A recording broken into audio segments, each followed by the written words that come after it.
Good morning, good afternoon, good evening, whatever it is, wherever you are. We're happy you're here. Welcome, Mike and Arlen, our Philippine journey. Hey, you know what?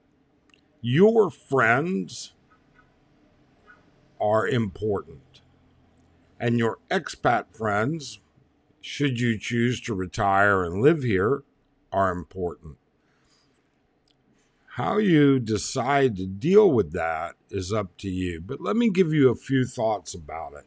Let me give you a few ideas, and let me tell you why. First off, anywhere you go in the Philippines, you're going to find expats. Maybe not anywhere, but in most general areas. Now, there may not be many in the certain province areas that just aren't. In the cities, there are, and quite frankly, having expat friends gives you an avenue to stay mentally active. And when I say mentally active, there's more to being just active in a sense of figuring out what you're going to do around the house today or around the condo today or what you're going to get at the store today or numerous things that don't involve friends. But involving friends does a lot for you. It gives you an avenue to have open discussions about points of interest to you, food for thought, in essence. It gives you the ability to debate different ideas and to actually inform everything that goes around that entire nucleus. All right. So let's talk about that for a second. First off, no matter where you go, including where you are right now, you're going to have friends that are not really friends, but acquaintances. Now, Arlen and I are very fortunate that here, where we live in Angeles City, there's a large expat group. Large number of expats from a large number of countries. They're Australian, they're New Zealanders, they're Americans, they're British, they're from the EU. We have used to have a very good friend from Uganda. They're from all over. With that being said, choose your friends wisely. Stay away from the drama. There's no need for it. Stay away from anything that's going to jeopardize your status, and don't get involved in things that you just don't necessarily need to get involved in. All right. So let's get once that's out of the way, let's talk about how important these friends really are. Well, I can say this. Arlen and I have a pretty good sized group of expat friends. And we know that in pretty much any instance, if we need help, and I'm not talking about financial help, but assistance in any other way, these guys and wives and girlfriends are there. And that's comforting to know. It's comforting to know that should we run into an issue or something we don't even know about, we have a sounding board to talk to discuss, to get ideas. We're very happy with our friends. And in fact, we're very proud of our friends. We live in a drama free, simple life. And while we laugh and joke and give each other a hard time, and while all of our friends are diverse, you know, we all get along. I mean, we have friends that are married couples. We have friends that are boyfriend and girlfriend. We have friends that are single um men. We have friends that are single women. We have friends that are partnered. So I'm not sure, how you make the difference between boyfriend, girlfriend, and partnered.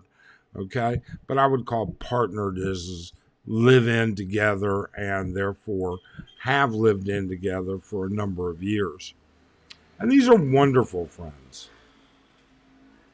And it's nice to be able to sit down and discuss current events with all of them. Not only that, it's nice to know that if we have a problem, we have friends that we can call that will help. I know that if I were to end up in the hospital tomorrow, Arlen would have a support group of good, solid people. Not only that, but if something were to happen to Arlen tomorrow, I know we have friends that would make sure that I'm taking care of myself and doing the best I can for Arlen at the same time. And when I say that, I'm just, what I mean is I know that they would drop in. I know that they would call. I know that they would offer to take care of this issue or that issue. I need to, Arlen may need to go. Well, of course, Arlen drives. I don't drive. But Arlen would, if I needed something from S&R or from Hypermarket or from Watson's or, from the drugstore or whatever, I know our friends would help. I know our friends would be concerned. Okay? And that's a big deal. That's a really big deal.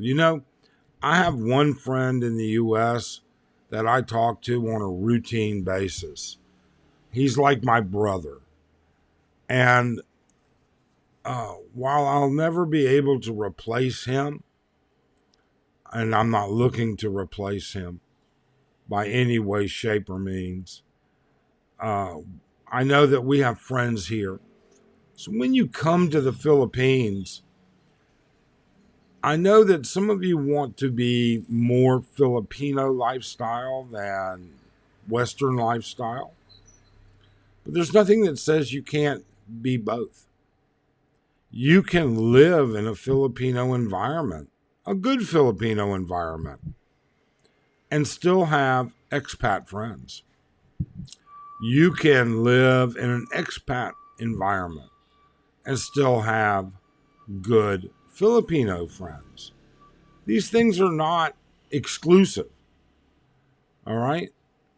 My caution is that you pick your friends wisely. There are expats here that we don't associate with, not because we don't like them, just because their lifestyle is different than ours and it isn't what we do. We have friends here who are diverse and their lifestyle is not like ours, but it does intermingle. All right? And what I mean by that is no, we're not bar hopping 3 nights a week like some of our single male friends, but we do run into each other and chit chat on a very routine basis and socialize on a very routine basis. In fact, today the girls are going to do a Western style potluck. So, for instance, you may have heard the term boodle fight, Boodle, whatever, boodle fight. And this is where Filipinos get together and they cook a big, what we would call potluck. All right. And they spread it out and they go at it. Well, traditionally, when the girls do a boodle fight, it's all Filipino food. And while some of it is appealing to Westerners, some of it is not. I've been known myself just to order McDonald's on the nights they do that. All right. But today, the girls are going to do a Western style boodle fight because they said, hey, we want the guys to be able to participate. And that's what friends do. You see, it wasn't an issue of, oh, we want our boyfriend to have a meal that we all enjoy, or our husband. It was our friends. You see, we have single male friends and we have single female friends, and they should all be able to participate. So, the girls went a step further and said, hey, that's what we're going to do. We're going to do something for everybody. And that's what friends do. And that's why friends are important. They think of each other. Then they're not in the back of your mind 24/7. But hey, for instance, I got a phone call last night. Hey, Mike, are you having a problem with your TV channels? One of our single friends has the same IPTV service that we use. And my IPTV is working fine. I need to call the IP people then. He's narrowing it down. But he didn't hesitate to give me a call at 8:30 last night or thereabouts. All right. That's what friends are for. And I didn't hesitate to pick up the phone. I could have just looked down and said, I don't really want to talk to him. Right now, I'm watching TV. Arlen was already asleep. But with that being said, that's what friends are for, and that's what friends are about. And that's what you need to find as well. Someone that can help. Someone that's there. Even if we're not talking about financial. We're not talking about friends you can borrow money from. We're not talking about friends that are going to borrow money. I don't ever have to worry about that. But something, for a few of my friends, if they needed money or a short-term loan, I would be happy to do it. They're friends, and we know them. On the other hand, we certainly would prefer not. But if push came to shove, we would. But that's a whole different story because personally, I'm not even going to get into it. My point is friends are friends, and having the diversity of conversation, that intellectual interaction, means a lot.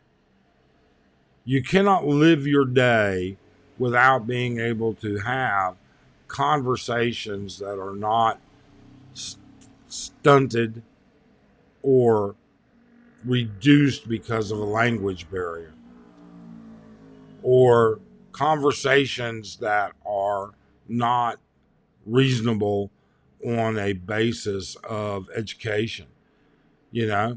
Our friends are educated, not educated, professionally employed, not professionally employed. We have we have friends that are engineers. We have friends that were high-level management. We have friends that dealt with international issues. We have a lot of friends, and that's something you can find in Angeles.